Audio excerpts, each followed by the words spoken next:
కీర్తన గ్రంథము 137వ కీర్తన.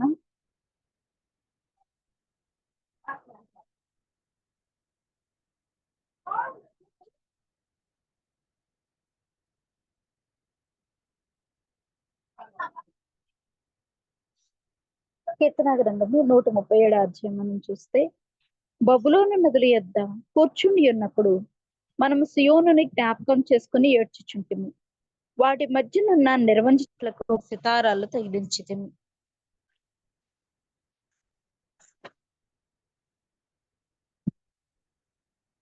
సితారాలను తగిలించితిమి. అచ్చుట మనలను చెరగొన్న వారు ఒక కీర్తన పాడుడి అన్నది. మనల్ని బాధించిన వారు సియోను కీర్తనలో ఒక దానిని మాకు వినిపించుడి అని మన వల్ల ఉల్లాసం కోరిరి. అన్యుల దేశంలో యెహోవా కీర్తనలు మనం ఎట్లు పాడుదుము. యెరూషలేమా, మేము నిన్ను మర్చిన ఎడల నా కుడి చెయ్యి తన నేర్పును మర్చును గాక. నేను నిన్ను జ్ఞాపకం చేసుకుని పోయిన ఎడల నా ముఖ్య సంతోషము కంటే నేను యెరూషలేము నేర్చుగా ఎంచని ఎడల నా నాలుక నా అంగిటికి అంటుకొనును గాక. చిన్న ప్రార్థన. సర్వశక్తిమంతుడు దేవ, నాదా సత్య స్వరూపి, ఈ వాక్య గ్రంథములు మేము చదువుకొని చూడగా నాయన, అయా ఈ వాక్యములన్నిటిని బట్టి నాయన నీవే స్వయంగా మాకు జ్ఞానం ఇచ్చే దేవుడు కనుక నీ కృపను బట్టి నాయన మేము ధ్యానించుకుంటకు ఆయన ప్రతి ఒక్కటి జ్ఞానంతో నింపండి అయ్యా. మీరు మాలోనికి రండి అయ్యా. నీ చిత్తమైన మాటలు మాత్రమే మాట్లాడగలుగున్నట్లు, నిన్ను మాత్రమే చూడగలుగున్నట్లు, నీ మాటల్ని మేము చెవిని పెట్టగలుగున్నట్లు, అయ్యా నీవు చెప్పుచున్న సంగతులను మేము గ్రహించగలుగున్నట్లు మీరు మాకు అనుగ్రహించమని యేసు నామం పెరట అడిగి వేడుకుంటున్నాము తండ్రి, ఆమేన్. ప్రభునందు ప్రియమైన వారులారా, మనం ధ్యానం చేసుకుని చూడగా ఇక్కడ మనతో మాట్లాడుతున్న ఈ యొక్క సందర్భం అంతటిని బట్టి చూస్తే, కీర్తన గ్రంథంలో వీళ్ళు మాట్లాడుతున్న ఈ యొక్క మాటలన్నీ కూడా ఏంటి అంటే, బబులోను నదుల ఎదుట కూర్చుండి ఉన్నప్పుడు మనం సియోనును జ్ఞాపకం చేసుకొని ఏడ్చుచుంటిమి. వాటి మధ్యనున్న నిర్వంజి చెట్లకు మన సితారాలను తగిలించితిమి. అచ్చట మనలను చెరగొన్న వారు ఒక కీర్తన పాడుడి అనేది. మనల్ని బాధించిన వారు సియోను కీర్తనలో ఒక దానిని మాకు వినిపించడి అని మన వల్ల ఉల్లాసం కోరిరి. అన్యుల దేశంలో యెహోవా కీర్తనలు మనం ఎట్లు పాడుదుము. యెరూషలేమా, నేను నిన్ను మరిచిన ఎడల నా కుడి చెయ్యి తన నేర్పు మరుచునుగాక అని చెప్తూ, యెరూషలేమును హెచ్చుగా ఎంచని ఎడల నా నాలుక నా అంగిటికి అంచుకొనుగాక. యెహోవా ఎదోము జేనులు చేసినది జ్ఞాపకం చేసుకొనుము. యెరూషలేము పాడైన దినమును జ్ఞాపకమునకు తెచ్చుకొనుము. దానిని నాశనం చేయుడి, సమూల ధ్వంసం చేయుడే అని వారు చాటిరి కదా. పాడు చేయబడబో బబులోను కుమారి, నీవు మాకు చేసిన క్రియలను బట్టి నీకు ప్రతీకారం చేయవాడు ధన్యుడు అని చెప్తున్నాడు. అంటే ఈ యొక్క విషయంలో, ఈ యొక్క అధ్యాయంలో ఎదోము అనే మాట మనతో మాట్లాడుతున్నాడు. యెహోవా ఎదోము జనులు చేసినది జ్ఞాపకము చేసుకొనుము అని. ఈ యొక్క బబులోను దేశము అనే సందర్భం కానీ, ఎదోము అనే విషయంలో కూడా మనం చూస్తే, వీళ్ళిద్దరు కూడా దేవునికి వ్యతిరేకంగా దేవుని యొక్క బిడ్డల్ని శోధిస్తూ బాధిస్తూ మరి ఈ యొక్క ప్రజల వల్ల ఉల్లాసం కోరుతూ ఉన్నట్లుగా మనం చూస్తూ ఉంటాం. కాబట్టి మాకు ఒక పాట, మీ కీర్తనలో ఒక పాట వినిపించండి అంటే, యెరూషలేము కుమార్తెలు బహు చక్కగా పాడతారు అన్నట్లుగా దేవుని యొక్క పాటలు బహు రమ్యమైనవి అని అన్యులైన వాళ్ళు ఎరిగి ఉన్నారు. అందువని వాళ్ళు ఏం చేస్తున్నారంటే ఉల్లాసం కోరుతున్నారు అనే మాట మనం చూస్తూ ఉంటాం. ఉల్లాసం కోరుతున్నారు అని అంటే దీని ప్రకారంగా మనం చూస్తే, ఈ యొక్క ఎదోము అనేది జనులు చేసినది జ్ఞాపకం చేసుకోయ్యా అనే మాట. మరి ఈ మాటలు ఎదోము అనే మాట ఏంటి, అసలు ఎందుకు ఇక్కడ వ్రాయబడింది, ఎదోము ఏంటి అని చూస్తే, ఈ యొక్క ఎదోమును గురించి జ్ఞాపకం చేసుకోమన్నప్పుడు ఎదోమును గురించి ఈ పాటలో లేక ఈ కీర్తనలో దేవుడు ఎదోము గురించి వాళ్ళు జ్ఞాపకం చేసుకోమన్నప్పుడు ఎదోముని జ్ఞాపకం చేసుకున్నట్లుగా మనం చూస్తాం. ఎదోమును ఆశీర్వదించడానికి కాదు, కానీ ఇశ్రాయేలు తరపున వ్యాజ్యం మాడే రీతిగా వాళ్ళని చూడబోతున్నట్లుగా మనం చూస్తూ ఉంటాం.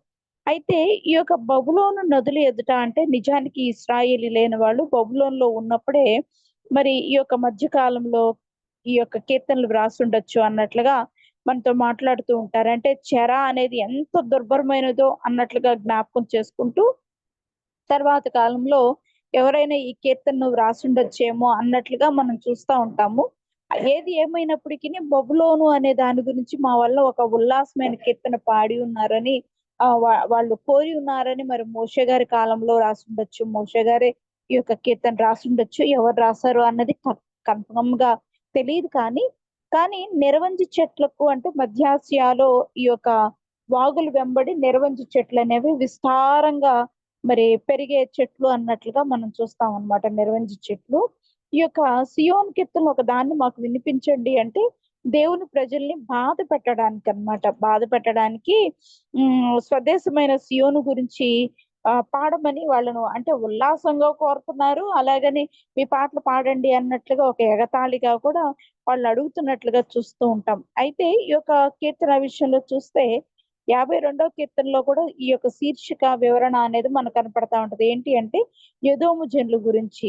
ఏమని చెప్తున్నాడంటే బబులోను వారు యెరూషలేమును ధ్వంసం చేసినప్పుడు ఎదోమీయులు సంతోషించినట్లు కనిపిస్తుంది అని యెహెజ్కేలు గ్రంథం 31 35 కూడా మనం చూడొచ్చన్నమాట. కాబట్టి ఇదే విషయం ఓబద్య గ్రంథంలో కూడా మనం చూస్తే ఈ యొక్క 10వ వచనం 14వ వచనం వరకు 10 నుండి 15 అంటే 14 వచనం అంటే ఓబద్య ఒకటే అధ్యాయం కాబట్టి 10వ వచనం నుండి 14వ వచనం వరకు చూస్తే నీ సహోదరులని యాకోబు సంతతికి నువ్వు చేసిన బలాత్కారమును బట్టి నీవు అవమానం నొందుదువు. ఇక నిన్నటికి నీ లేకుండా నీవు నిర్మూలమగుదువు. నీవు పగవాడవై నిలిచిన దినమందు పరదేశులు వారి ఆస్తిని పట్టుకొని పోయిన దినమందు అన్యులు వారి గుమ్మంలోనికి చెరబడి యెరూషలేము మీద చీట్లు వేసిన దినమందు నీవును వారితో కలుసుకుంటేవి కదా అంటున్నాడు. అందుకని నీ సహోదరుని శ్రమానుభవం చూచి నీవు ఆనందముంద తగదు. యోధా వారి నాశన దినంలోని వారి స్థితిని చూచి నీవు సంతోషింప తగదు. నా జన్ల ఆపద్దినమున నీవు వారి గుమ్మములోనికి చొరపడ తగదు అని చెప్తూ వారి ఆపద్దినమున నీవు సంతోషపడుచు వారి బాధను చూడతగదు అనే మాట చెప్తున్నాడు. ఇదంతా ఏంటి అంటే ఓబద్య అనే ఒక ప్రవక్తకి కలిగిన దర్శనము అని ఓబద్య గ్రంథము 1వ అధ్యాయములో అంటే ఒకే అధ్యాయం ఉంది. దీంట్లో మొదటి వచనంలో మనతో మాట్లాడుతున్నాడు. ఓబద్యకు కలిగిన దర్శనము అంటాడు. ఎవరి గురించి కలుగుతుంది అంటే ఎదోమును గురించి ప్రభువు యెహోవా సెలవిచ్చినది అంటాడు. అంటే ఈ యొక్క ఎదోము గురించి మనం ఎందుకు చెప్పుకోవాలి, అంత అవసరం ఏంటి అని మనం అనుకోవచ్చు. కానీ ఈ యొక్క ఓబద్య అనే ఈ యొక్క ప్రవక్త రాసిన ఈ యొక్క గ్రంథాన్ని లేక ఆ యొక్క లేఖని ఆ పుస్తకమును మరి పరిశుద్ధ గ్రంథములో జోడించి ఉన్నారు కాబట్టి అసలు ఓబద్య ఎందుకు రాయవలసి వచ్చింది అనే మాట చూస్తే ఈ యొక్క 37వ కీర్తనలోను 52వ కీర్తనలోను 137వ కీర్తనలోను 52వ కీర్తనలోను యెహెజ్కేలు గ్రంథము 35 అధ్యాయంలోను మనకు కనపడుతున్న సంఘటనే ఈ యొక్క ఇశ్రాయేలీయులు చెరపట్టబడినప్పుడు వాళ్ళు చాలా సంతోషించినట్లుగా ఆ సంతోషము అనేది దాన్ని బట్టి ఎవరో ఏంటో అన్నట్లుగా అయితే కొంచెం యేసయ్య మరి తండ్రి అయిన దేవుడు చూసి చూడకుండా ఊరుకునే వాళ్ళేమో కానీ ఇక్కడ ఈ యొక్క ఓబద్య అనే ఆయనకి తెలియపరుస్తున్న విధానం ఏంటంటే సొంత సహోదరుడు యాకోబు అనే అతను నీ సొంత సహోదరుడు, నీ సహోదరుని బిడ్డలు గాని నీ సహోదరుడు గాని చాలా చెరలో వేయబడుతూ చాలా బాధపడుతున్నప్పుడు నీ యొక్క స్థితి ఇంత భయంకరంగా ఉందా అని మనం పాత నిబంధన గ్రంథాల్లో మనం చూస్తే ఆది కాండంలో మరి ఈ యొక్క ఏశావు యాకోబును చూడ్డానికి తన మెడ మీద పడి ముద్దు పెట్టుకొని మరి ఇదిగో అన్నట్లుగా నువ్వు నేను ట్విన్స్ మి ఇద్దరం చాలా కాలం అయిపోయింది చూసుకొని మరి దేవుడు నన్ను కూడా బోల్డంత దీవించాడు అన్నట్లుగా అక్కడ క్షమాపణ అనే స్థితి నిజానికి ఏశావులో మనం చూస్తాం. ఏశావు క్షమించాడు అని. దాన్ని బట్టి మనం చూస్తే అబ్రహాము కుమారుడు కదా, అబ్రహాం యొక్క మనముడు కదా, అబ్రహాంకి 175 సంవత్సరాలు అంటే 160 సంవత్సరాలకి వచ్చేటప్పటికి ఇస్సాకుకి కలిగిన బిడ్డలు అన్నమాట వీళ్ళు. ఒక 15 సంవత్సరాలు తాతగారి యొక్క అనుభవం అంతా పూర్తిగా పుణికిపుచ్చుకున్నట్లు అంటే వాళ్ళ యొక్క నరాల్లో వాళ్ళకి తాతగారి యొక్క అనుభవం, విశ్వాసం అన్ని కూడా వాళ్ళు చూడగలుగుతున్నారు. అందుకని మనం చూస్తూ ఉన్న సంఘటన ఏంటి అంటే చిన్న వయసులో ఉన్న పిల్లలు కంటితో ఎక్కువ గ్రహిస్తారన్నమాట. ఈ యొక్క కంటితో చూసేవి అన్ని కూడా మనసులో పెట్టుకుంటారు వినే వాటి కంటే కూడా. అట్లాగా అబ్రహాం తాతతో వాళ్ళు అందుకని సండే స్కూల్‌లో కూడా మనం చూస్తుంటే విజువల్ ఐడీస్ విజువల్‌గా వాళ్ళకి అన్నీ చూపిస్తా ఉంటారు. అవి మనసులో పడిపోతాయి. ఆ కలర్ గాని, లేకపోతే వాళ్ళు చేసిన పనులు గాని అన్నట్లుగా. అట్లా 15 సంవత్సరాలు అంటే ఒక టీనేజ్ వచ్చేంత వరకు అబ్రాహాముతో అనుభవం పొందిన ఈ యొక్క ఏశావు, యాకోబులు అబ్రాహాం యొక్క విశ్వాసంలో వీరి యొక్క పాలు ఎంత అన్నట్లుగా మనం చూస్తే ఆహ్, ఈ యొక్క విశ్వాసము అబ్రహాము అనే అతనే మరి ఈ యొక్క విశ్వాసమునకు మూల పురుషుడిగా కనపడుతూ ఉన్నట్లుగా మనం చూస్తా ఉంటాం. విశ్వాసులకు తండ్రిగా కనపడుతూ ఉన్నాడు. ఆ విశ్వాసము అనే దాంట్లో ఇద్దరు అన్నదమ్ముళ్ళు తాతతో కలిసి ఎన్ని సూచక్రియలు, ఎన్ని అద్భుతాలు, లేకపోతే ఆయన చేసే ప్రార్థనకి ఎంత నెరవేర్పు అనేది వాళ్ళు చూస్తుంటారో, అలాంటి ఈ విషయంలో ఒకవేళ తప్పిపోయి ఆ! ఏశావు అంటే భ్రష్ట మనస్తత్వం అంటాడు. వ్యభిచారి అంటాడు. అంటే దీని ప్రకారంగా చూస్తే ఒకవేళ భ్రష్ట మనస్తత్వంలో పడిపోయి, వ్యభిచార మనస్తత్వంలో పడిపోయి మీ అమ్మను శోధించారు. కాబట్టి మీరు ఇక్కడ స్త్రీలను వివాహం చేసుకోకుండా నువ్వెళ్ళి నీ మామ ఇంట్లో అక్కడ వివాహం చేసుకొని తండ్రి అయిన ఇస్సాకు, యాకోబు చెప్పినట్లుగా మనం చూస్తాం. అంటే ఈ యొక్క ఏశావు యొక్క మనస్తత్వం మనం చూస్తున్నాం. భ్రష్ట మనస్తత్వం ఉంది. ఇంకా తనలో వ్యభిచార మనస్తత్వం ఉంది. వ్యభిచారం అంటే ఒక్క స్త్రీలోలత్వం అనే కాదు. ఈ యొక్క విగ్రహారాధన స్వభావము. మనుషులకి మొక్కి, మనుషులు తట్టు లేక బొమ్మలకి, దేవుని కంటే మనం ఎదుటి వానికి ఎవరికైతే ప్రాధాన్యత ఇస్తామో అందుకనే మన జీవితంలో మనం అనుకుంటాం. నీ కాళ్ళు పట్టుకుంటాను, నీకు దండం పెడతాను అనే మాట ఎప్పుడు అనకూడదు అనే మాట దేవుడు మనతో మాట్లాడుతున్నాడు. ఎప్పుడు కూడా నేను నిజానికి ఒకసారి నిజంగానే ఇలాగా ప్రార్థన చేస్తా ఉన్నాం. ప్రార్థన చేస్తున్నప్పుడు ఒక దర్శనం వచ్చింది. ఒక దర్శనం వచ్చినప్పుడు ఆ దర్శనం ఏంటి అంటే అతను ఏం చేశారు అన్నది మాకు తెలియపరిచాడన్నమాట దేవుడు. తెలియపరిచినప్పుడు మీరు ఇలా రాంగ్ చేశారు అనేది మాకు ఒక దర్శనం వస్తుంది.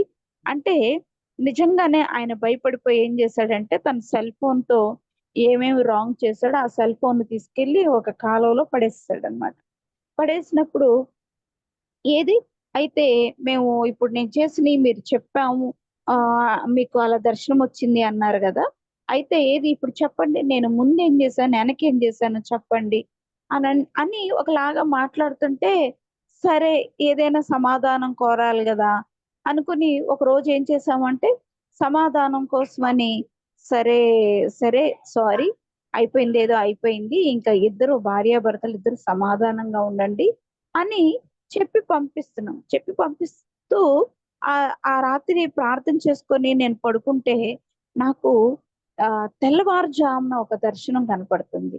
అంటే నిజంగా ఇది దర్శనం గూడా కాదు చెప్పాలంటే కలొచ్చింది. ఏంటి అంటే ఆయన పాదాల మటుకు అంటే ఎవరికైతే సారీ చెప్తున్నానో ఆ బ్రదర్ యొక్క కాళ్ళ దగ్గర నేను చేతులు పెడుతున్నానంట. అప్పుడు యేసయ్య అంటున్నారు, "అలా ఆహ్, నా మాటగా, నా దర్శనంగా నేను నీకు తెలియపరిస్తే, సారీ ఎందుకు నువ్వు చెప్పావు?" అని అడుగుతున్నారు నాతో దేవుడు. నాకెంత క్లియర్‌గా ఆ కలొచ్చిందంటే, తర్వాత నాకు అంతకు ముందు కూడా నేను చాలా కొంచెం చిన్నప్పుడు కొంచెం నెమ్మదిగానే ఉండేదాన్ని. అయితే ఏదన్నా "అబ్బా! నీకు దండం పెడతా వదిలేసేయ్" అని నేను మాట అంటున్నప్పుడు నాకు దేవుని యొక్క మాట ఎలా తెలియపరుస్తున్నారు అంటే, ఎవరికి దండం పెడతాను గానీ, నీ కాళ్ళు పట్టుకుంటాను అనే మాట గానీ, నీ జీవితంలో నువ్వు ఉపయోగించకూడదు అనే మాట నాతో చెప్పారు. క్షమించడం అనేది అంటే మనం అడగాలి తప్పకుండా. కానీ దేవుడు తెలియపరిచిన దానికి క్షమించండి అనే మాట నువ్వు వాడకూడదు. అక్కడ నేను కదా నీకు తెలియపరిచింది అనే మాట ఇంకోసారి చెప్తున్నారు. అంటే దీని ప్రకారంగా మనం ధ్యానం చేసుకుంటున్నప్పుడు ఈ యొక్క మనుష్యులకి లొంగినా గాని దేవుని కంటే ఎక్కువ ప్రిఫరెన్స్ ఎవరికైనా ఇచ్చినప్పుడు, దేవుని కంటే ఏదైనా ఎక్కువగా మనం ఎంచినప్పుడు, దేవుని కంటే విగ్రహంగా మన హృదయంలో ఏదైనా మనం పెట్టుకున్నప్పుడు, మనం కూడా వ్యభిచారులమే అనే మాట ఇక్కడ మనతో మాట్లాడుతున్నాడు. భ్రష్ట మనస్తత్వం అన్నాడు. వ్యభిచారి అనే మాట ఏశావు గురించి చెప్తున్నాడు. ఆ విషయం ఇక్కడ ఓబద్య పలుకుతున్నట్లుగా మనతో మాట్లాడుతున్నాడు. ఓబద్య ద్వారా ఎదోమును గురించి ప్రభువు యెహోవా సెలవిచ్చినది యెహోవా యొద్ద నుండి వచ్చిన సమాచారం మాకు వినబడెను. ఎదోము మీద యుద్ధం చేయుదము లెండని జనులను రేపుటకై దూత పంపబడి ఉన్నాడు. నేను అన్యజనులలో నిన్ను అల్పునిగా చేసి తిని నీవు బహుగా తృణీకరింపబడుదువు. అత్యధికమైన అత్యున్నతమైన పర్వతముల మీద ఆసీనుడై ఉండి కొండ సందులలో నివసించువాడా, నిన్ను నన్ను క్రిందికి పడద్రోయగల వాడెవడని అనుకొనువాడా, నీ హృదయపు గర్వము చేత నీవు మోసపోతివి. పక్షిరాజు గూడంత ఎత్తున నివాసం చేసుకుని నక్షత్రములలో నీవు దాన్ని కట్టినను అచ్చట నుండి నేను నిన్ను క్రింద పడివేతును. ఇదే యెహోవా వాక్కు. చోరులే గాని రాత్రి కన్నం వేయువారే గాని నీ మీదకు వచ్చిన ఎళ్ళ తమకు కావలసినంత మట్టుకు దోచుకుందురు కదా. ద్రాక్ష పళ్ళను ఏరువారు నీ యొద్దకు వచ్చిన ఎడల పరిగ ఏరుకొని వారికి కొంత ఉండనిత్తురు కదా. నిన్ను చూడగా నీవు బొత్తిగా చెడిపోయి ఉన్నావు. ఏశావు సంతతి వారి సొమ్ము సోదా చూడబడును, వారు దాచిపెట్టిన ధనమంతయు పట్టబడును అనే మాట. నిజానికి ఈ యొక్క మాటలు అంటే ఏదో మీదకి ఎందుకు ఇంత కోపడుతున్నాడు ఓబద్య ద్వారా అంటే, నిజానికి నీవు విశ్వాసము అనే ఒక గుడారంలో పెరిగావు. గుడారంలో పెరిగిన నీ యొక్క విశ్వాసం యొక్క జాడ ఎక్కడ అనే మాట ఇక్కడ మనతో మాట్లాడుతున్నాడు. మనం కూడా మనం పెరుగుతూ ఉంటాం, మన బిడ్డలను కూడా పెంచుతూ ఉంటాం. ఈ రోజుల్లో కంప్లైంట్ మరి కొన్ని స్కూల్స్ కి వెళ్తే పేరెంట్స్ పిలిపించి టీచర్స్ ప్రిన్సిపల్ మేడం మాట్లాడుతున్నారంట. ఏంటి అంటే ఆ ఏ ఏ పిల్ల కొరకు వెళ్ళి కొంచెం పర్మిషన్ తీసుకుందాం అనుకున్నా వాళ్ళు చెప్తున్న మాటలు ఏంటి అంటే, అమ్మ ఇప్పుడు పిల్లలందరూ భయంకరంగా బూతులు మాట్లాడుతున్నారు అని. స్కూల్స్ లో పిల్లలు భయంకరమైన బూతులు మాట్లాడుతున్నారు. అసలు వాళ్ళు కదిలితేనే చాలా సులువుగా నోటితో అనేస్తున్నారు మాటలు. కాబట్టి ఈ పిల్లలు విషయంలో మీరు జాగ్రత్తగా ఉండాలి. వీళ్ళు స్కూల్ ఎందుకు మానేస్తున్నారో, వీళ్ళు ఎందుకు రావడం లేదో, వీళ్ళు ఎలాంటి నడవడిక నడుస్తున్నారో మేము దేన్ని బట్టి కూడా స్టెప్ తీసుకోలేకపోతున్నాం. పేరెంట్స్ గా మీరు జాగ్రత్త పడండి అని చక్కగా లిటిల్ ఫ్లవర్ స్కూల్స్ కానీ లేకపోతే లయోలా స్కూల్స్, ఈ మిషనరీ స్కూల్స్ అందరూ కంప్లైంట్ ఇస్తున్నారంట పిల్లలకి. రీసెంట్ గా పేరెంట్స్ చెప్తున్నారు. అంటే దీని ప్రకారంగా చూస్తే పిల్లలు అనేవాళ్ళు అసలు ఆ మాట వినంగా నాకు ఎంత భయం అనిపించిందంటే, ప్రతి ఒక్క బిడ్డని నేను ఆ దినమందు ఆ దినం నుండి నేను పరీక్షిస్తూ వస్తున్నాను. సులువుగా మాట్లాడిస్తున్నారు.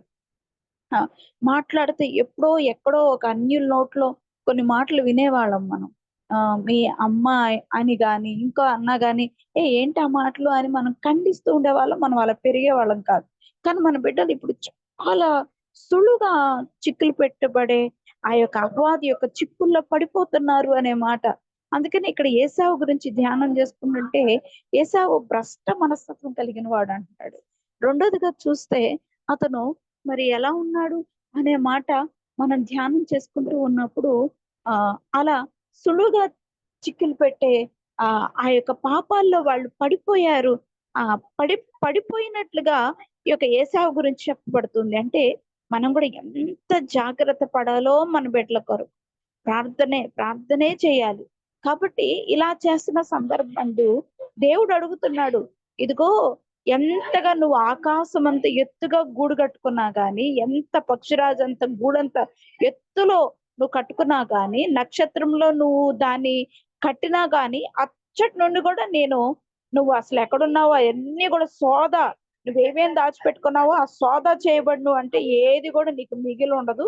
అన్ని పట్టుపడతాయి, అందరూ దోచుకుంటారు అని చెప్తున్నాడు. ఎందుకు అనంటే అసలు నువ్వు నేర్చుకున్న క్రమం ఏంటి అని చెప్తూ, పిడికిటితో నువ్వు కొంత పరిగా అనేది నువ్వు విడవాలి కదా. అంటే నిజానికి ఎదోము ఎవరు ఎవరు అని మనం అనుకోవచ్చు. ఎదోము అంటే మనకి ఎవరో బాగా తెలుసు. అబ్రహాం యొక్క మనుమడు, ఇస్సాకు యొక్క పెద్ద కుమారుడు. ఒక కొన్ని నిమిషాలు లేకపోతే ఒక పావుగంట ఎంతో తేడా ఉండొచ్చు ఇద్దరు అన్నదమ్ములకి. యాకోబు యొక్క అన్న. అలాంటి ఈ యొక్క ఏశావు తన యొక్క బిడ్డలు ఎలా ఉన్నారు, తన యొక్క సంతతి లేక ఏశావు సంతతి తన స్థితి ఎలా ఉంది అంటే, పరిగా విడిచే స్థితిలో కూడా వాళ్ళు లేరు అని అంటే, కఠినత్వం అనేది దాగి ఉంది వాళ్ళల్లో. దేవుని కొరకు వాళ్ళు ఏది ఇచ్చేవారుగా వాళ్ళ మనస్తత్వం లేదు. అనే మాట. అందుకనే యోధా పత్రికలో కూడా మనం చూస్తున్నప్పుడు దేవుని కొరకు ఇచ్చే మనస్తత్వము కయ్యూన్లో లేదు అని చెప్పాడు. రెండోదిగా అక్కడ మెన్షన్ చేయబడిన శాపగ్రస్తమైన మనస్తత్వం ఎవరిది అంటే ఏశావు గురించే చెప్తున్నాడు. ఏశావు కూడా అలాగే ఉన్నాడు, భ్రష్ట మనస్తత్వం అనే మాట మనతో మాట్లాడుతున్నాడు. అందుకని ఈ యొక్క విషయంలో చూస్తే నిన్ను చూడగా నీవు బొత్తిగా చెడిపోయి ఉన్నావు. ఏశావు సంతతి వారి సొమ్ము సోదా చూడబడును, వారు దాచిపెట్టిన ధనమంతయు పట్టబడును. నీతో సంధి చేసిన వారు నిన్ను తమ సరిహద్దుల వరకు పంపివేయుదురు. నీతో సమాధానంగా ఉన్నవారు నిన్ను మోసపుచ్చి నీకు బలాత్కారం చేయుదురు. వారు నీ అన్నం తిని నీ కొరకు ఉరి యొడ్డుదురు. ఎదోమునకు వివేచన లేకపోయిను, ఆ దినమందు ఏశావు పర్వతములలో వివేచన లేకపోనట్లు ఎదోములో నుండి జ్ఞానులను నాశనం చేతును. ఇదే యెహోవాకు. తేమాను, నీ బలాఢ్యులు విస్మయం పొందుదురు. అందువల్ల ఏశావు యొక్క పర్వత నివాసులందరూ హతులై నిర్మూలమగుదురు. సహోదరులైన యాకోబు సంతతి నీవు చేసిన బలాత్కారం బట్టి నీవు అవమానం పొందుదువు. ఇక నువ్వు నిర్మూలమగుదువు. నీవు పగవాడవై నిలిచిన దినమందు పరదేశులు వారి ఆస్తిని పట్టుకొని పోయిన దినమందు అన్యులు వారి గుమ్మంలోనికి చొరబడి యెరూషలేము మీద చేట్లు వేసిన దినమందు నీవు వారితో కలిసికొంటివి కదా అంటాడు. అందుకనే ఈ యొక్క యెహోషాపాతు కాలముల యందు అంటే ఆసా యొక్క కుమారుడు అన్నమాట. ఆసా ఎవరు అని చూస్తే దావీదు కుమారుడు అయిన సలోమాను కొడుకు రెహబాము యొక్క మనవడే ఆసా. ఈ యొక్క రెహబాము యొక్క కొడుకు అబియా అయితే అబియా కొడుకు ఆసా. ఆసాకు పుట్టిన ఈ యొక్క యెహోషాపాతు ఎలా ఉన్నాడు ఏంటి అని చూస్తే ఆసా కొద్దో గొప్ప దేవుని దృష్టికి కొంచెం నీతిమంతుడిగా ఉన్నాడు, కానీ ఉన్నత స్థలాలు తీసివేయలేదు. అయినప్పటికీ అతను దావీదు యొక్క కొలత ప్రకారం చూస్తే కొద్ది గొప్ప దావీదు భక్తుడికి మ్యాచ్ అయ్యేలాగా ఆశ ఉన్నాడు. కానీ అతని కుమారుడు దగ్గరికి వచ్చేసరికి ఇతను ఎలా ఉన్నాడు అని మనం చూస్తే యెహోషాపాతు కాలంలో యెహోషాపాతు దేవుని దృష్టిలో దేవుని యొద్దే ఏదైనా కూడా అడిగి తెలుసుకునే వాళ్ళలాగా ఉన్నాడు. దేవుని యొద్దే ఆన్సర్ తెలుసుకునే వాళ్ళలాగా దేవుని కొరకు ఎదురు చూచే మనస్తత్వం యెహోషాపాతుకు ఉంది. కానీ అన్యులతో విజ్జోడుగా ఉండే అనుభవం ఉంది. అన్యుల యొక్క సహవాసం అనేది కోరుకునే స్థితిగా దేవుని యొక్క మాటను పక్కన పెట్టి అన్యులు చెప్పే మాటకి సహకరించే బుద్ధి ఉంది. అంటే దేవుని ఆశ్రయిస్తాడు, కానీ దేవుని ఆశ్రయించిన మాట కంటే అన్యులైన స్నేహితులైన వాళ్ళు అంటే ఈ యొక్క ఇస్రాయేల్ రాజులైన వాళ్ళు అంటే అతను దేవుని నమ్మట్లేదు. అలా నమ్మనప్పుడు వాళ్ళకి సహకరించిన విధానం అనేది యెహోషాపాతులో ఉంది అనే మాట మనం చూస్తా ఉంటాం. అంటే దేవుడు యుద్ధానికి వెళితే ఇలా ఉంటారు, ఇలా వెళితే ఇలా ఉంటది పరిస్థితి అని ప్రవక్త ద్వారా తెలియపరుస్తున్నప్పుడు ఈ యొక్క యెహోషాపాతు విని మరి యుద్ధానికి వెళ్ళకూడదు. కానీ ఈయనేం చేస్తున్నాడు అని చూస్తే మరి ఆ యొక్క రాజు వేషంలో వెళ్ళిన ఆ యొక్క ఇశ్రాయేల్ రాజు మారు వేషంలో వెళ్ళినప్పుడు అతనితో పాటు ఇతను కూడా యుద్ధానికి వెళ్ళినట్లుగా మనం చూస్తున్నాం. ఇదిగో అబద్ధమాడు యొక్క ఆత్మను వాళ్ళ నోట పెట్టారు కదా అని చెప్పినప్పుడు మరి ఇతను జాగ్రత్త పడాలి, దేవుని మాటకు విలువివ్వాలి. కానీ ఏం చేస్తున్నాడు అంటే దేవుని కంటే కూడా దేవుని మాట తెలిసి కూడా దేవునిని అశ్రద్ధ చేయగలిగిన స్థితి ఈ యొక్క యెహోషాపాతుకుంది. అందుకని ఆ దినమందు వాళ్ళని నాశనం చేయడానికి ఈ యొక్క అన్యులైన వాళ్ళు వచ్చినప్పుడు యెహోషాపాతు ఇలా ఉంటున్నప్పుడు ఈ యొక్క యెహోషాపాతుని నాశనం చేయాలి అని బబులోను వాళ్ళు గాని అరబీయులు గాని వచ్చినప్పుడు ఎదోము భలే సంతోషించాడు అన్నట్లుగా ఈ యొక్క రెండో దినవృత్తాంతముల గ్రంథంలో 21వ అధ్యాయం 16వ వచనంలో చూస్తే మనం గమనించవచ్చు.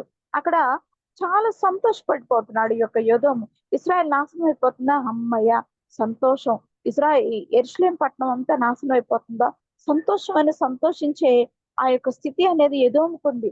అందుకనే దేవుడు ఇక్కడ వాళ్ళతో మాట్లాడుతున్న మాట ఏంటి అంటే అక్కడ బబులోనోళ్ళు వాళ్ళు చెరపట్టుకొని వెళ్ళాలి అని ఆశపడుతున్నప్పుడు గాని లేకపోతే ఫిలిస్తీన్లైన వాళ్ళు గాని అరబీయులు గాని వచ్చినప్పుడు వీళ్ళు ఏం చేస్తారంటే ఏమాత్రం నా సహోదరులు కదా అని సాయం చేయకపోగా చాలా అవమానించడం అనేది ఈ యొక్క ఎదోం చేస్తున్నాడు. అందుకని ఈ యొక్క విషయంలో ఆ యొక్క ఈ మాటలన్నీ కూడా ఏంటంటే నిజానికి ఓబద్యా అనే అతను ఇర్మియా యొక్క కాలం నాటివాడు అన్నట్లుగా చెప్తారు. కానీ ఇర్మియా కంటే ముందుగానే ఈ యొక్క ఓబద్యా అనే ప్రవక్త ఉన్నారు అన్నట్లుగా కొన్ని సూచనలు మనకు తెలుస్తా ఉన్నాయి అన్నమాట. ఈ యొక్క గ్రంథకర్తలను బట్టి. అలాంటి ఈ యొక్క ఓబద్య ముందుగానే ఇర్మియా కంటే ముందుగానే జరగబోయే సంఘటనలన్నీ కూడా తెలియపరుస్తూ చాలా బాధపడుతున్న మాట. అందుకని ఇదిగో దేవుడు ఇలాగా దర్శనం చెప్పమంటున్నాడు అనే మాట. అంటే దేవుని మనుషులకి భయపడి మనుషులకి తలవలుచుకోవద్దు అనే మాట మనతో మాట్లాడుతున్నాడు. మనుషుల తట్టు కాదు, దేవునికి భయపడాలి. దేవుని తట్టు చూడాలి అని చెప్తున్నాడు. దేవుని యందు భయభక్తులు కలిగి ఉంటే జ్ఞానం, దేవుని యందు భయభక్తులు కలిగి ఉంటే ఐశ్వర్యం, దేవుని యందు భయభక్తులు కలిగి ఉంటే దీర్ఘాయుష్షు అనేది మనకి ఇచ్చే దేవుడు అనే మాట మనతో మాట్లాడుతున్నాడు. అందుకనే చెడుతనం, వివేచన లేదు, వివేకం లేదు మీలో అంటే చెడుతనం విసర్జించే అంత శక్తి మీలో లేకుండా పోయింది అనంటే నీ బలహీనత, నీ యొక్క భ్రష్ట మనస్తత్వం, నీ యొక్క విగ్రహారాధన అని వ్యభిచారం మనస్తత్వం తట్టు నువ్వు చూస్తున్నావు. కానీ నువ్వు పెరిగిన అనుభవం ఏది? నువ్వు మీ తాత దగ్గర నేర్చుకున్న అనుభవం ఏది? అంటే విశ్వాసంలో నీ యొక్క పాళ్ళు ఎంత? నేనెవరినో నీకు తెలియనా అన్నట్లుగా ఇక్కడ దేవుడు హెచ్చరిక చేస్తున్నట్లుగా అనే మాట మనం చూస్తా ఉంటాం. అందుకనే మరి యేసుక్రీస్తు వారి యొక్క కాలంలో ఎందుకు కూడా మనం చూస్తే ఈ యొక్క హేరోదు రాజులు కూడా వీళ్ళు కూడా ఎదోమీయులు అనే మాట మనం చూస్తా ఉంటాం. ఎదోమీయులు ఇశ్రాయేలీయుల యొక్క నాశనం, ఇంకా పసిబిడ్డల్ని చంపించే ఆ యొక్క భయంకరమైన కఠినత్వం అనేది ఈ యొక్క ఎదోమీయులకు ఉంది అనే మాట. అందుకనే నీ నీ యొక్క పసిబిడ్డలను నేలకేసి కొట్టబడును గాక అని బబులోను ఇందాక 137వ కీర్తనలో మనం చూస్తా ఉంటాం. అంటే దీని ప్రకారంగా చూస్తే వాళ్ళు పసిబిడ్డలైన వాళ్ళు ఎలా చేస్తారో వారి యొక్క నవ్వులేంటి, ఎగతాళిలేంటి అనేది పూర్తిగా వాళ్ళు గమనించి వ్రాసారు అన్నట్లుగా ఆ యొక్క మాటలు మనం ధ్యానం చేసుకుంటూ ఉంటాం. కాబట్టి నువ్వు ఏ స్థితిలో పడి ఉన్నావో దాన్ని బట్టి నువ్వు జ్ఞాపకం చేసుకోవాలి. నీ స్థితిని నువ్వు సరి చేసుకోవాలి అనే మాట మనతో మాట్లాడుతున్నాడు. అందుకనే ఈ నువ్వు నీ సహోదరుని శ్రమానుభవం చూచి ఆనందం పొందతగదు. యోధా వారి నాశన దినమున వారి స్థితిని చూచి నువ్వు సంతోషింపతగదు. నా జనుల ఆపద్దినమున నువ్వు వారి గుమ్మంలోనికి చొరబడతగదు. వారి ఆపద్దినమున నువ్వు సంతోషపడుచు వారి బాధను చూడతగదు అనే మాట దేవాదేవుడు ఖచ్చితంగా మనతో మాట్లాడుతూ ఈ యొక్క అధ్యాయంలోనే 16వ వచనం చూస్తే మీరు నా పరిశుద్ధమైన కొండ మీద త్రాగినట్లు అన్ని జనులందరినూ నిత్యము త్రాగుదురు. తాము ఇక నన్నను నుండని వారైనట్లు వారేమీ మిగులకుండా త్రాగుదురు. అయితే సియోను కొండ ప్రతిష్ఠితమగును, తప్పించుకుని వారు దాని మీద నివసింతురు. యాకోబు సంతతి వారు తమ శ్వాసములను స్వతంత్రించుకుందరు అనే మాట మనతో మాట్లాడుతున్నాడు. అంటే దీని ప్రకారంగా మనం చూస్తే శ్రమ పడిన వాళ్ళని ఎప్పుడు దేవుడు విడిచిపెట్టే దేవుడు కాదు అనే మాట మనతో మాట్లాడుతున్నాడు. అంటే ఈ యొక్క విషయంలో చూస్తే ఆ పరిగెను విడిచే స్థితి కానీ, ఇంకా మరి కొనువారికి కొంత ఉండనిత్తురు కదా, నిన్ను చూడగా నువ్వు బొత్తిగా చెడిపోయి ఉన్నావు అనే మాట మనతో మాట్లాడుతున్నాడు. అంటే చెడిపోయిన స్థితి, మొదట నేర్చుకున్న అనుభవం విడిచిపెట్టే స్థితి ఉంటే వారి యొక్క స్థితి ఏమోనో అన్నట్లుగా ఇక్కడ మనతో మాట్లాడుతూ, మనం దేవుని యొక్క బిడ్డలు బాధపడుతూ ఉన్నప్పుడు చూచి ఆనందించే వారంగా మనం ఉండకూడదు అనేది ఈ యొక్క ఓబద్య గ్రంథంలో మనతో మాట్లాడుతున్న సందర్భం. అందుకనే 52వ కీర్తనలో కూడా మనతో మాట్లాడుతున్న ఈ యొక్క విషయంలో చూస్తే అక్కడ కూడా ఈ యొక్క అధ్యాయంలో మనతో మాట్లాడుతున్న సందర్భం ఏంటి అని చూస్తే ఆయన అన్నాడు, పాపుల్లో నీ తట్టు తిరుగుదురు దేవా, నా రక్షణకర్త యొక్క దేవా, రక్తాపరాధం నుండి నన్ను విడిపింపు అనే మాట మనతో మాట్లాడుతూ ఈ యొక్క దోయేరు అంటే సౌలు దావీదు అబిమెలెకు ఇంటికి అంటే ఎదోమీయుడైన దోయేగు సౌలు పశువుల కాపరియగు పెద్ద ఆ యొక్క సౌలు దావీదును పట్టుకోవడంలో సహాయపడిన దోయేగు అహిమెలెకు ఇశ్రాయేలు యాజకులు అనేకులు వారి కుటుంబ సభ్యుల్ని చంపారనమాట. అంటే ఈ చంపబడిన వాళ్ళ స్థితి, ఇంకా ఫిలిస్తీన్లు తూరు రాజును గొలియాతును ఇంకా చంపిన దావీదు అనే ఒక యువకుడు ఆ స్థానంలో ప్రవేశించడాన్ని బట్టి ఫిలిస్తీన్లు కానీ వీళ్ళందరూ కోపంగా ఉండినప్పుడు ఈ యొక్క దోయేగు అనేవాడు కూడా వ్యతిరేకంగా ఉండిన స్థితిని బట్టి ఇక్కడ దేవుడు ఎదోము అనే దానికి పూర్తిగా ఒక ఆన్సర్ చెప్తున్నట్లుగా మనం చూస్తా ఉంటాం. వాళ్ళని గురించి నువ్వు నవ్వడం అనేది నాకు నచ్చలేదు అన్నట్లుగా దేవుడు మనతో మాట్లాడుతున్నాడు. అంటే మనం ఎవరిని కూడా అవమానించే వారంగా ఉండకూడదు. మనం మొదట ఏం నేర్చుకున్నామో, మొదట నువ్వు ఏ స్థితిలో పడ్డావో అది జ్ఞాపకం చేసుకో అన్నట్లుగా మనం దేవుని యొక్క లక్షణాలు మనం నేర్చుకోవాలి. నేర్చుకున్నది మనం ఎప్పుడు విడిచిపెట్టకూడదు. అందుకని బాల్య దశలో ఎందుకు సృష్టికర్తను జ్ఞప్తికి తెచ్చుకోను, పెద్దవాడైనప్పుడు దాని నుండి తొలగిపోడు అన్నాడు. బాలుడు నడవలసిన త్రోవను వానికి నేర్పుము అనే మాట చెప్తున్నాడు. కాబట్టి పెద్దవాడైనప్పుడు వాటి నుండి తొలగిపోడు గనుక అట్టి స్థితిలో మనం బాలురైన వాళ్ళకి, మన బిడ్డలైన వాళ్ళకి నేర్పించాలి. నేర్పించకపోతే మరి వాళ్ళు పడిపోయే స్థితిలో ఉంటారు అనే మాట చెప్తున్నాడు. అందుకనే మనం పరలోక రాజ్యానికి వెళ్తున్నాము.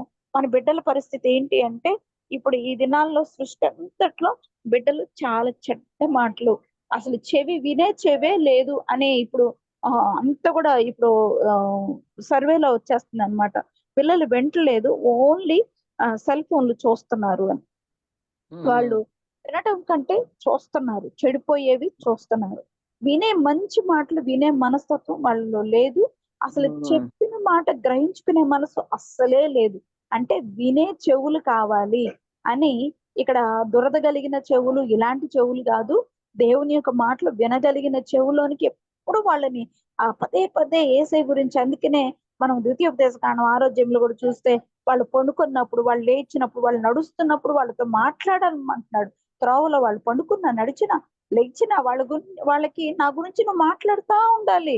ఊరి గౌనుల మీద అన్నిటి మీద వాక్యాలు రాయాలి అంటే ఎక్కడ వాక్యాలు రాసినా వాళ్ళు పట్టించుకునే స్థితిలో లేరు. సెల్ ఫోన్స్ లో ఉన్నారు. ఆ సెల్ ఫోన్ తీసేస్తే వాళ్ళు మాట్లాడే మాటలు చాలా భయంకరమైన బూతులు నేను స్వయంగా వింటున్నాను బిడ్డలతో. కాబట్టి దీని ప్రకారంగా చూస్తే ఇలాంటి మాటలు అనేవి మనం మన బిడ్డలకి రాకుండా, మన బిడ్డలు చెడిపోకుండా, మన బిడ్డలు దేవుని యొక్క మాటలు మర్చిపోకుండా ఖచ్చితంగా నేర్పించాలి అనే మాట ఈ యొక్క ఓబద్య గ్రంథం మనకు వార్నింగ్ ఇస్తుంది అనే మాట చెప్తున్నాడు. ఏదో ఎవరో కాదు, స్వయాన అబ్రహాం యొక్క మనువడే ఏసావే. కానీ ఏదోమో ఒక అన్యుడైపోయాడు, ఒక భ్రష్టుడైపోయాడు, దేవుని యొక్క ప్రేమకు దూరం అయిపోయాడు. ఎందుకు అంటే అశ్రద్ధ వచ్చేసింది, దేవునికి దూరమైన స్థితి వచ్చింది.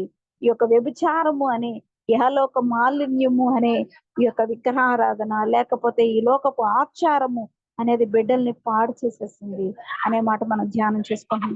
కాబట్టి మనం కూడా జాగ్రత్త పడి ఏదో ఈ యొక్క యెహోషాపాతు గాని దేవుని మాట వింటున్నట్టు వింటూనే మిఖాయా ప్రవక్తను పిలిపించి మాట్లాడిస్తున్నాడు.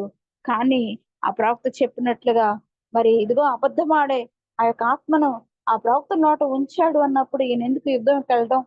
కానీ విన్నాడు, కానీ గ్రహించుకునే స్థితిలో లేడు. కాబట్టి అలాంటి స్థితి అనే స్థితిలో మీరు ఉండొద్దు, జాగ్రత్త పడండి అనే మాట చెప్తున్నాడు. అటు స్థితిలో జాగ్రత్త పడే వర్ధిల్లుదుము గాక. Amen. Hello hello hello sister prayer చేస్తారా? చేస్తాను. చేయండి సిస్టర్. ప్రార్థన. సర్వశక్తిమంతుడు దేవా, నాథ సత్య స్వరూపి నాయన, ఇదిగో తండ్రి, ఓబద్య అనే ఈ యొక్క గ్రంథకర్త ఓబద్య అనే అతను నాయన చక్కగా వ్రాస్తూ ఉన్నాడు దేవా. నీవు చెప్పిన ప్రవచనం చెప్పింది చెప్పినట్లుగా చేస్తున్నాడు దేవా. అయ్యా, మనుషుల తలంపులు కాదు, మనుషుల తట్టు కాదు నాయన. ఇదిగో తండ్రి, అన్ని విషయాల్లోనూ నువ్వు దీవించే దేవుడు, ప్రేమించే దేవుడు కనుక నాయన అయ్యా, ఇదిగో తండ్రి, నీ యొక్క కట్టళ్ళు అయ్యా మేము నేర్చుకొనగలుగునట్లు దేవా అయ్యా మీరే మాకు నేర్పించండి దేవా. మా కన్నుల మధ్య భాసికంగా ఉండగలుగునట్లు అయ్యా ఈ కట్టడలు నేర్పించమని, మా బిడ్డలకి నేర్పించమని, మమ్మల్ని నేర్చుకోమని, ఊరి గౌనుల మధ్య అంటే గేట్లకి, మీ యొక్క గేట్లకి, మీ పొలిమేరల్లో ఇవన్నీ కట్టండి, దేవుని వాక్యాలు నేర్పించండి అని కంఠోపాఠంగా చెప్తుంటే మా బిడ్డల నోట్లో నాయన చెడ్డ మాటలు వచ్చే భయంకరమైన రోజుల్లో ఉన్నాం అయ్యా. నాకెంత భయం అనిపించిందంటే ఆ న్యూస్ విన్నప్పుడు, అమ్మో సులువుగా చిక్కులు పెట్టేస్తుంది అపవాది. బిడ్డలు పరిశుద్ధంగా లేకుండా వారి నోట స్తోత్రము సిద్ధింప చేస్తాను అనే మాటకు వ్యతిరేకంగా చేయిస్తుందేమో అని నాయన యేసయ్యా నేను చాలా కలవరం పడ్డానయ్యా. నీ చిత్తమైతే నాయన బిడ్డలందరినీ పట్టుకోదావు. పెద్దవాళ్ళమైన మేము కూడా నాయన మేము నేర్చుకున్న కట్టెల నుండి తొలగిపోకుండా మేము ఎటు చూస్తున్నా నీ మాటలు మాత్రమే, ఎటు చూస్తున్నా నీ యొక్క లక్షణాలు మాత్రమే మాకు గుర్తుండేలాగా కత్మ అన్ని మేము మర్చిపోవాలి. ఈ లోకపు ఘటన గతించిపోతుంది గనక అయ్యా, ఈ యొక్క నటన గతించిపోయే స్థితి ఉంది కాబట్టి ఆయన ఆ నటనలో మేము పడిపోకుండా యేసయ్య నిన్ను చూడగలిగిన అనుభవం మాకు నేర్పండి దేవా. నీ రాకడకి ఆయత్తపడబడే గొప్ప అంతస్తు మాకు నేర్పండి దేవా. ఈ యొక్క అవకాశం ఇచ్చిన డాక్టర్ మమ్మీ గారు మీరే దీర్ఘాయుష్మంతులుగా చేయండి. ఆ తల్లి చేస్తున్న సువార్త, తన యొక్క ఆరోగ్యం అన్ని నీ పాదాల దగ్గర పెట్టుకున్నాను అయ్యా. మీరు కాపాడండి, మీరు గొప్పగా దీవించండి అయ్యా. నీ చేతికి అప్పగిస్తున్నాను దేవా. మీరే జ్ఞాపకం చేసుకోండి అయ్యా. అక్క వాళ్ళిద్దరు కూడా పరిచయం